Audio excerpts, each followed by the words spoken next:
So I guess what happened is there was a raving lunatic on the subway, who I think I saw some people talking about had quite an extensive criminal record. It was a homeless guy threatening people on the subway. Some guy, I guess a Marine, put him in a Marine. chokehold, and he wound up dying from the chokehold. And now all of the evil leftists who want to end society are advocating that this guy be thrown in jail, Yeah, that makes a lot of sense. and the rest of us are calling him a hero. Isn't this one of those things that should be fuck around and find out? Yeah, Yeah, you screw around and you just happen to get unlucky, run into a Marine, put you in a chokehold. or anybody. Well, I mean, I'd put somebody in a chokehold too. I'd do the same thing. Yeah, but I love how like CNN frames it. Man dies after being put in a chokehold by another rider on New York City subway. Like they're framing it like someone just randomly decided to Right. throw this guy in a chokehold. Like, you know what? You're going in a chokehold today, and then he died. It's like no, this guy was threatening people. I guess very seriously. He was like saying that he was prepared to die. I think is something that he said, and so It's not sensational enough if they actually put the truth there. well, yeah. You know. This is the point that Tim Pool was making on his show with the Sirs last night. Like the left doesn't give a fuck until somebody stands up to the criminal, Right. which is actually eerie because you made a good point that um, it was written about in the Gulag Archipelago about the Soviet Union that that was the case in that society too. Like, so when you did the thing, like it's wrong and you should have known better, but then when the criminal does the thing, it's like, well, that's what they do, like it's whatever. And But that's kind of what we're seeing yeah. now. Like criminals are running rampant, and when somebody steps in to stop them, it's a big deal. That, they need to do something about it. Throw this guy in jail. I don't understand this because we used to applaud this kind of thing, and then I mean, you've always witnessed it. You've been somewhere and you've seen somebody who's a little off their rocker. They're saying something like, I think not a couple weeks ago or something. We saw a dude at the corner, um, screaming out God stuff. I don't know what he was. Oh Jesus yeah, is but he was scum. just like a But preacher I'm guy, saying, but repent for your sins, well, you see those that it kind was. of thing, and you go, that person's a little off their rocker, right? And you go, that's harmless. I mean, they're making a little noise, so what? Um, but when somebody who's quote unquote harmless harms someone, it's time to intervene. It's time that when somebody who's at a home or something like that, who's mentally deficient in some way or whatever, when they do something to hurt others, you go, okay, well now we got to lock them up because they can't be in society. But when they're just being like irritating, you go, oh, so what? I mean, they're just being a little irritating. Yeah, No big deal. that's how it should work. Exactly. But in this case, this guy was being a lot more than irritating. Well, apparently he had an extensive criminal record and probably shouldn't have been a free man anyway. Yeah.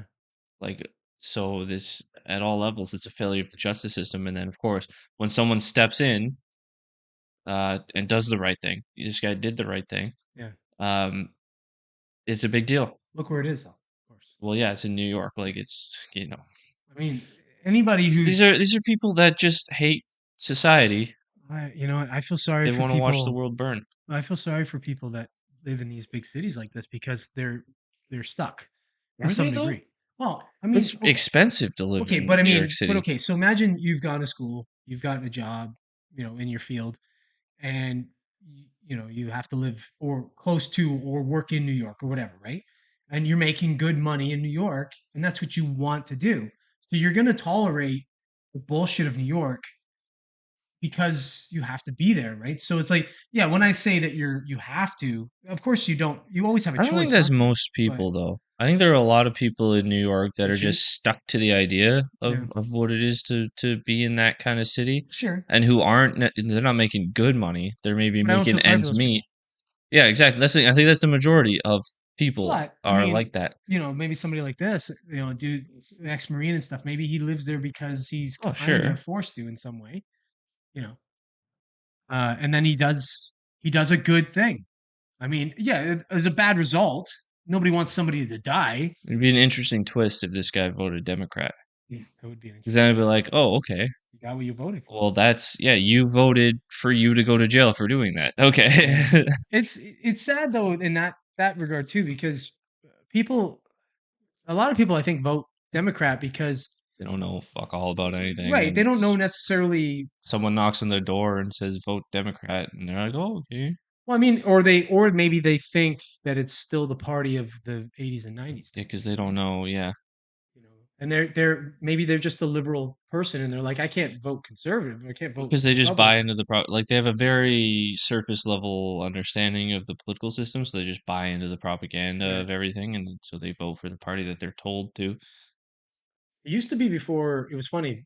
I guess there was a bit more um, when it was a bit more moderate that way. It was like there was more voting for the individual as opposed to the party.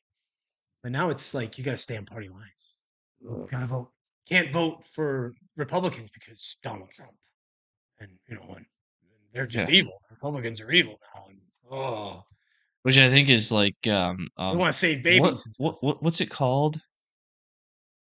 What's it called when like, so I think when they call the Republicans evil, I think they're projecting themselves onto Republicans. I think when they call Republicans evil, racist, Yeah, bad faith, sexist, misogynist, I think anything that they are calling Republicans now is a pure like projection of themselves yeah, because it's almost always not true right, in any capacity. Like they have to make something up to make their argument work. yeah. It's the sad thing to me is probably 90% of quote unquote Democrats don't really believe in this shit wholesale. They just go with it. It's just like, okay, well, Yeah, or they read a headline like that and they go, oh, a guy attacked another guy in the subway.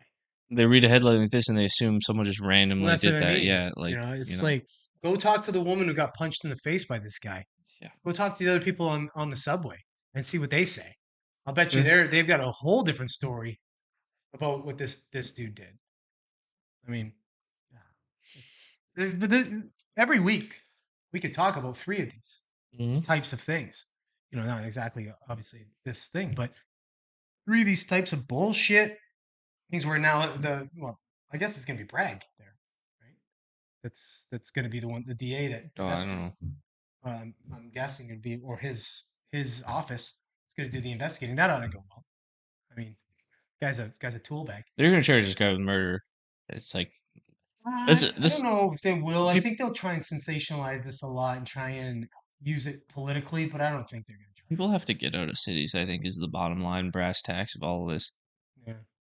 Well, Like I think what so New York was a dumpster fire in the '80s too. I think what's happening is it's like that what is it that rat utopia experiment that Tim Pool keeps talking about. You familiar? Remember his arguments? So I guess what they did is they put these rats in this thing. It's like not like bigger than a cage. Like they had a lot of space and they had everything that they needed. They had food, water, everything they needed, and everything just broke down. Like they started attacking each other. They were killing each other. There were some that were separated off, and they only cared about like grooming themselves and like it just became a broken society of rats. Everything completely fell apart. And I think that's what's happening with cities Mhm. because there's just too many people there, too many people in close proximity, and the resources are too high.